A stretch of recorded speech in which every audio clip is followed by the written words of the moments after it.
Hello, this is Frank attempting to present all the way from Melbourne. When you hear the following sound, please pause the video and discuss the questions presented on screen. This presentation will involve me discussing the readings and then showing some examples that illustrate the themes of technological accidents and traumas. According to the Tim O'Reilly article on Web 2.0, it was the bursting of the dot-com bubble that prompted the change from a more primitive internet, which is now retrospectively referred to as Web 1.0, to the internet we use today. A sudden decline in stocks of web-based companies in 2001 weeded out the weaker companies and allowed newer companies to thrive on the platforms that these initial companies helped establish.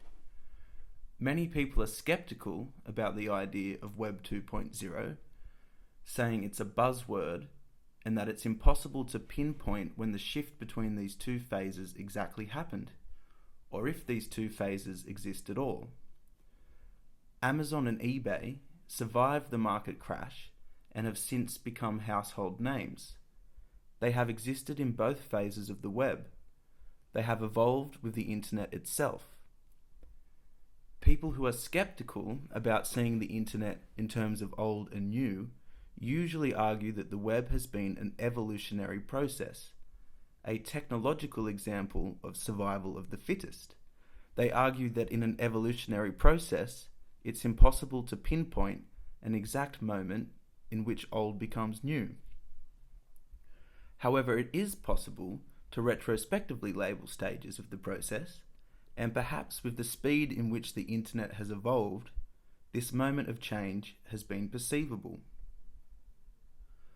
My first question is, what are your thoughts on the matter? Is Web 2.0 a buzzword?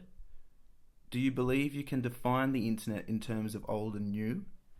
Can you remember using examples of Web 1.0 like Netscape or the Encyclopedia of Britannica Online? I can barely remember it, and I'm 27. How about you guys? Fred Williams, a Wall Street venture capitalist working at the time of the dot-com bubble burst, who over the years has invested in both hugely successful web-based companies and many colossal failures as well, sheds light on the matter by quoting one of his friends. Fred says, "A friend of mine has a great line. He says, nothing important has ever been built without irrational exuberance, meaning that you need some of this mania to cause investors to open up their pocketbooks and finance the building of the railroads or the automobile or aerospace industry or whatever. And in this case, much of the capital invested was lost, but also much of it was invested in a very high throughput backbone for the internet and lots of software that works, and databases and server structure. All that stuff has allowed what we have today, which has changed all our lives. That's what all this speculative mania built." Now, there's a huge potential for bias in Fred Williams' argument, given that he contributed to the economic environment in which the dot-com share market plummeted. He kind of sounds like he's making excuses for a Wall Street disaster, but on the other hand, he also makes a great point.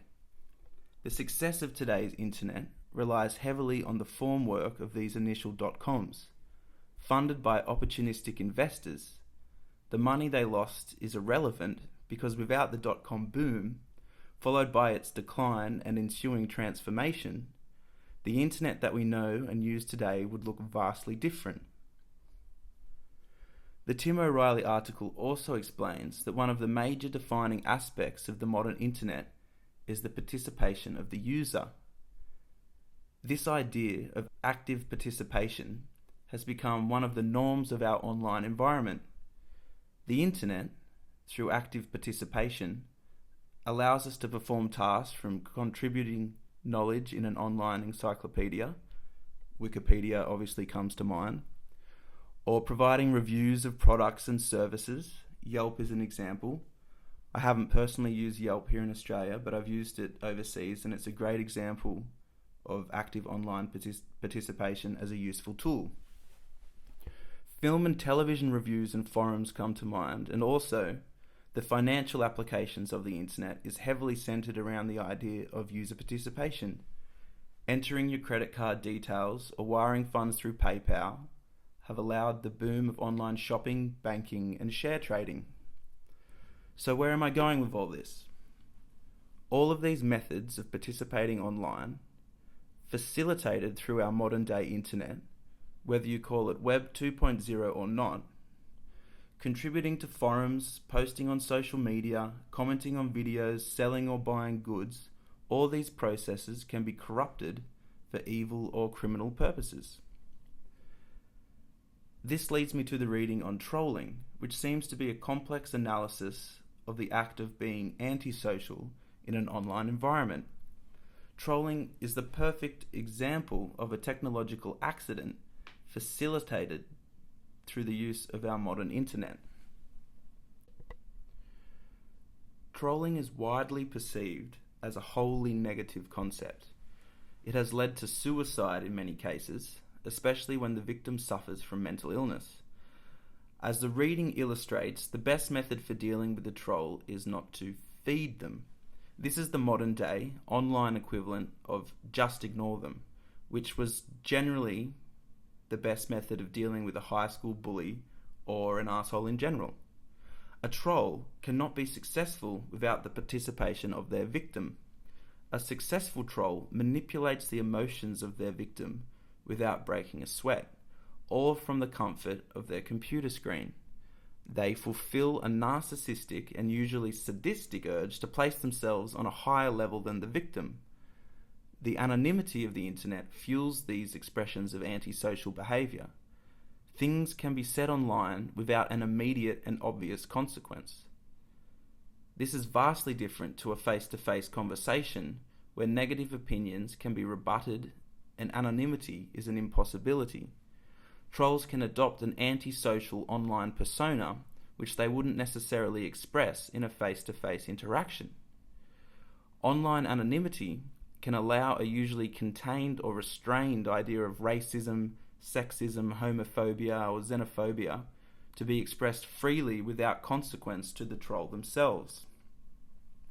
The barrier that our computer screen provides facilitates these expressions of bigoted or aggressive behavior. With the rise of online bullying and trolling and its potential for deadly consequences, laws have been implemented in an attempt to hold the actions of online bullies and trolls to account.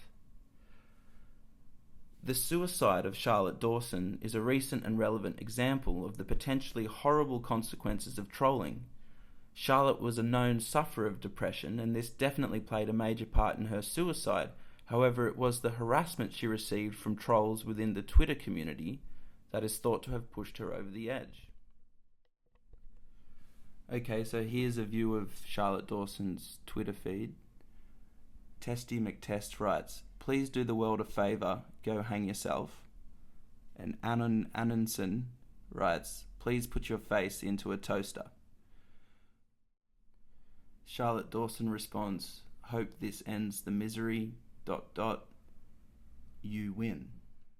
After discussing the fatal consequences of trolling, it's hard to see an upside. It seems that 99.9% of the time, trolling is nothing more than an unintelligent, vile, self-serving and victimizing online interaction.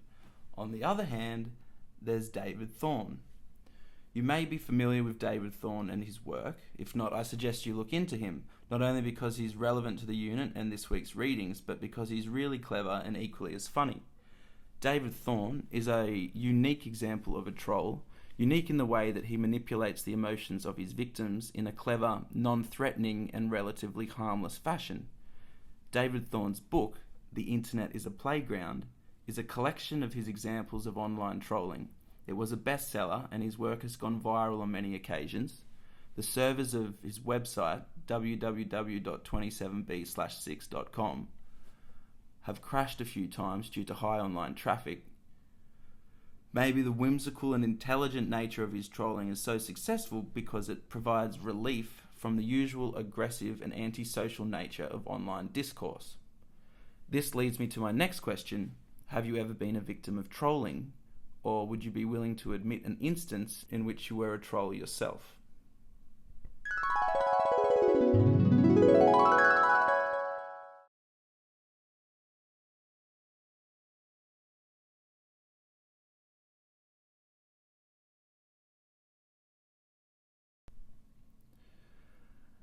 Our current internet, sometimes referred to as Web 2.0, is a vast world of forums, blogs, videos, and varied digital media content.